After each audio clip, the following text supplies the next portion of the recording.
Hi hello Asif ഞെട്ടിക്കാൻ വേണ്ടി പോകുന്ന അല്ലെങ്കിൽ പെർഫോമൻസ് വൈസ് എന്താ പറയുക ഫീൽ ഗുഡ് എന്ന് തോന്നിപ്പിക്കുന്ന ചിത്രമാണ് സർക്കിട്ട് എന്ന് പറയുന്ന ചിത്രം. അപ്പോൾ കഴിഞ്ഞ ദിവസമായിട്ട് അതിൻ്റെ ട്രെയിലറൊക്കെ റിലീസ് ചെയ്തിരുന്നു.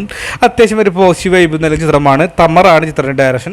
തമർ മുൻ ചിത്രം നോക്കി കഴിഞ്ഞാൽ 1001 നുണകൾ എന്ന് പറയുന്ന ഗംഭീരമായിട്ട് സ്റ്റോറിയിൽ ചെയ്തമായ ചിത്രമായിരുന്നു.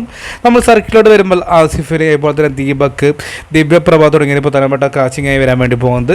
സർക്കിട്ട് പ്രധാനമായിട്ടും ഒരു യുവാവും അതുപോലെ തന്നെ ഒരു കുട്ടിയും തമ്മിലുള്ള ഒരു ഫ്രണ്ട്ഷിപ്പുമായി പല ഇമോഷണലി ബന്ധത്തിൻ്റെ കഥ തന്നെയാണ്. തീർച്ചയായിട്ടും ട്രെയിലറിൽ നിന്ന് വ്യക്തമാണ്. അതായത് ആസിഫിൽ ഒരു ടീച്ചിങ് ആണ്, കുട്ടിയെ നോക്കാൻ വേണ്ടി വരുന്നു, പിന്നീട് അവനുമായി അടുക്കുന്നൊക്കെയായിരിക്കാം ഇതിൻ്റെ പ്രധാനമായിട്ടുള്ള സ്റ്റോറി. തീർച്ചയായിട്ടും തമറ എന്ന് പറയുമ്പോൾ നല്ലൊരു ഫാമിലി പടം തന്നെയാണ് പ്രതീക്ഷിക്കുന്നു. ഡ്യൂറേഷൻ വളരെ കുറവ് തന്നെയായിരിക്കും ചിത്രത്തിൻ്റേത്. അപ്പോൾ സർക്കിട്ട് റിലീസ് ചെയ്യാൻ വേണ്ടി പോകുന്നത് മെയ് 8 ഒരിക്കലും ഒരേ മാസം തന്നെ ആസിഫ് 2 ചിത്രങ്ങളാണ് റിലീസിന് തയ്യാറെടുക്കുന്നത്. ഒന്ന് ആഭ്യന്തര കുറ്റവാളി, അതുപോലെ തന്നെ സർക്കിട്ട് എന്ന് പറഞ്ഞ ചിത്രം. അപ്പോൾ തീർച്ചയായിട്ടും മാറിക്കുന്ന സർക്കിട്ടിന് വേണ്ടി കമൻറ്റ് ബോക്സിൽ രേഖപ്പെടുത്തുക. അതായിരിക്കും ബൈ ഫ്രണ്ട്സ്.